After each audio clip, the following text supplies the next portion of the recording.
SNDP NSS ഐക്യം അടഞ്ഞ അധ്യായമെന്ന് NSS general secretary G Sukumaran Nair. ഐക്യത്തിൽ നിന്ന് പിന്മാറിയത് ബാഹ്യ ഇടപെടൽ കൊണ്ടല്ലെന്നും തുഷാർ വെള്ളാപ്പള്ളിയെ ഐക്യ ചർച്ചയ്ക്കായി തീരുമാനിച്ചതിൽ രാഷ്ട്രീയ ഇടപെടൽ ഉണ്ടെന്ന് വിശ്വസിക്കുന്നുവെന്നും ജി സുകുമാരൻ നായർ പറഞ്ഞു. ഈ തീരുമാനം നടക്കാതെ പോയത് വേറെ ആരുടെയോ ഇടപെടൽ കൊണ്ടാണ്.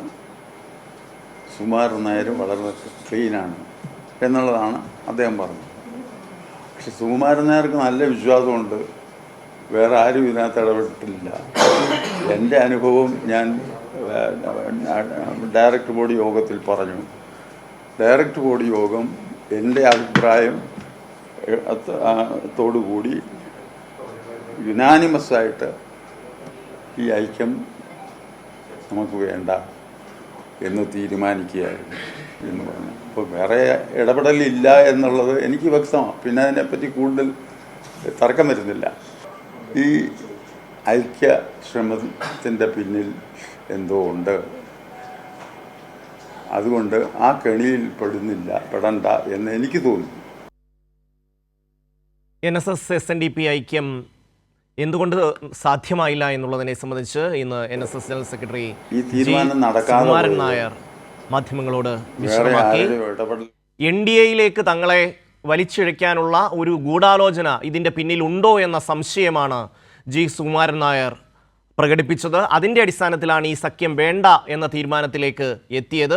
SNDPയെ സംബന്ധിച്ച് BDJS എന്ന് പറയുന്ന ഒരു രാഷ്ട്രീയ പാർട്ടി BJPയുടെ ഭാഗമായി NDAയുടെ ഭാഗമായി നിൽക്കുന്നു. അതിൻ്റെ നേതാവായിട്ടുള്ള തുഷാർ വെള്ളാപ്പള്ളിയെ ഈ ചർച്ചയിലേക്ക് അയക്കാൻ തീരുമാനിച്ചതിന് പിന്നിൽ ഒരു ഗൂഢ ലക്ഷ്യമുണ്ട് എന്ന സംശയം ഉണ്ട് എന്നുള്ളതാണ് അദ്ദേഹം പറഞ്ഞത്. SNDP യോഗം ജനറൽ സെക്രട്ടറി വെള്ളാപ്പള്ളി നടേശൻ ഇന്ന് രാവിലെ മാധ്യമങ്ങളോട് സംസാരിച്ചിരുന്നു. അത് സംബന്ധിച്ചും അദ്ദേഹം വ്യക്തമാക്കിയിട്ടുണ്ട്. തന്നെ തീരുമാനമാണ് ഈ സഖ്യം വേണ്ട എന്നുള്ളത് എന്ന് ജി സുകുമാരൻ നായർ അസന്ദിഗ്ധമായി തന്നെ വ്യക്തമാക്കുകയാണ്. സനോജ് സുരേന്ദ്രൻ ചേരുകയാണ്. സനോജ്, ഇന്ന് NSS ജനറൽ സെക്രട്ടറി വളരെ കൃത്യമായി തന്നെ കാര്യങ്ങൾ വിശദമാക്കുന്നുണ്ട്. തങ്ങളെ NSSനെ BJPയിലേക്ക് അല്ലെങ്കിൽ BJP പാളയത്തിലേക്ക് എത്തിക്കാനുള്ള ഒരു ഗൂഢാലോചന ഈ സഖ്യ നീക്കത്തിന് പിന്നിൽ SNDPക്ക് ഉണ്ടായിരുന്നു എന്ന സംശയമാണ് അദ്ദേഹം പ്രകടിപ്പിക്കുന്നത്. എന്തൊക്കെയാണ് വിശദാംശം?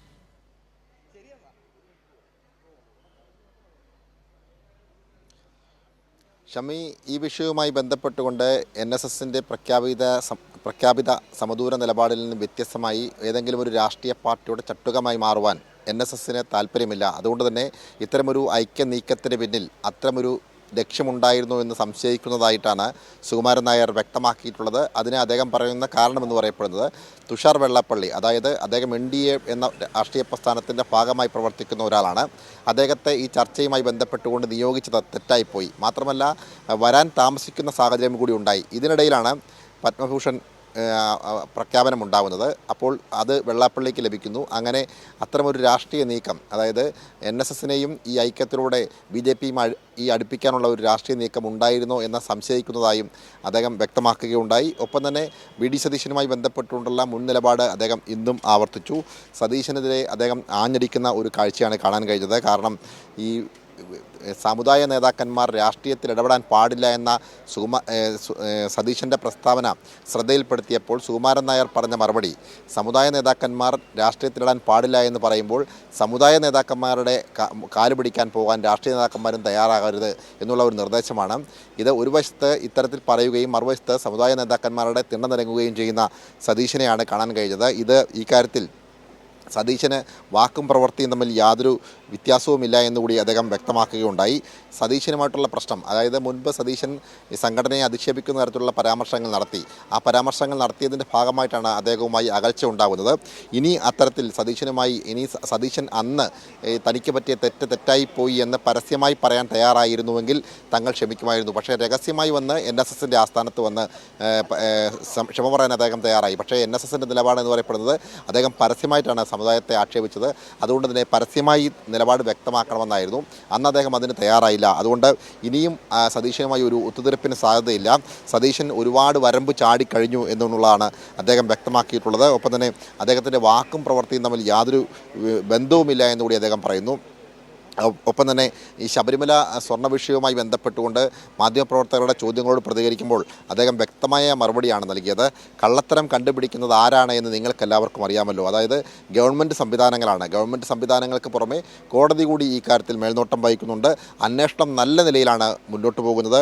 കഴിഞ്ഞ തവണ സതീശനെ തങ്ങൾ പറവൂരിൽ സഹായിക്കപ്പെടുന്ന സാഹചര്യമുണ്ടായി. ഇത്തവണ സഹായിക്കുമോ എന്ന കാര്യത്തിൽ ഒരു വ്യക്തമായ മറുപടി സുകുമാരൻ നായരുടെ ഭാഗത്തുനിന്നും ഉണ്ടായില്ല. NSSനെ കുറിച്ച് ഒന്നും അറിയാത്ത ആളുകളാണ് സുകുമാരൻ നായരുടെ കൂടെ ആരുമില്ലെന്ന് പറഞ്ഞു നടക്കുന്നത് എന്നും കൂടി സുകുമാരൻ നായർ വ്യക്തമാക്കിയുണ്ടായി. ഇടത് സർക്കാർ, അതായത് ഈ സർക്കാർ സമുദായം നോക്കിയല്ല കാര്യങ്ങൾ ചെയ്യുന്നത്. BJPയും വലതുപക്ഷവും, അതായത് കോൺഗ്രസും കാണിക്കുന്നത് പോലെ ജാതി നോക്കിയിട്ടല്ല അവർ കാര്യങ്ങൾ ചെയ്യുന്നത്. സാമുദായിക സന്തുലിതാവസ്ഥ പാലിക്കാൻ വേണ്ടി സർക്കാർ എല്ലായ്പ്പോഴും ശ്രമിക്കുന്നുണ്ട്. NSSനും അർഹതപ്പെട്ട കാര്യങ്ങൾ ലഭിക്കാറുണ്ട്. ലഭിക്കാത്ത കാര്യങ്ങൾ ഉണ്ടാകുമ്പോൾ NSS കോടതിയിൽ പോവുകയാണ് പതിവ്. അങ്ങനെയാണ് ഭിന്നശേഷി നിയമനം ഉൾപ്പെടെയുള്ള കാര്യങ്ങളിൽ അനുകൂല വിധി സമ്പാദിക്കുവാൻ NSSന് കഴിഞ്ഞത് എന്നുകൂടി സുകുമാരൻ നായർ വ്യക്തമാക്കുന്നുണ്ട്. അങ്ങനെ സർക്കാരിനോട് അനുകൂല നിലപാട് അദ്ദേഹം വ്യക്തമാക്കി. കാരണം പ്രശ്നാധിഷ്ഠിതമായി പല നിലപാടുകളിലും SNDP സഖ്യം എന്തുകൊണ്ട് സാധ്യമായില്ല എന്നുള്ളതിനെ സംബന്ധിച്ച് NSS general secretary G. Sukumaran Nair ഇന്ന് മാധ്യമങ്ങളെ കണ്ടു. സനോജാണ് വിശദാംശങ്ങൾ നൽകിയത്.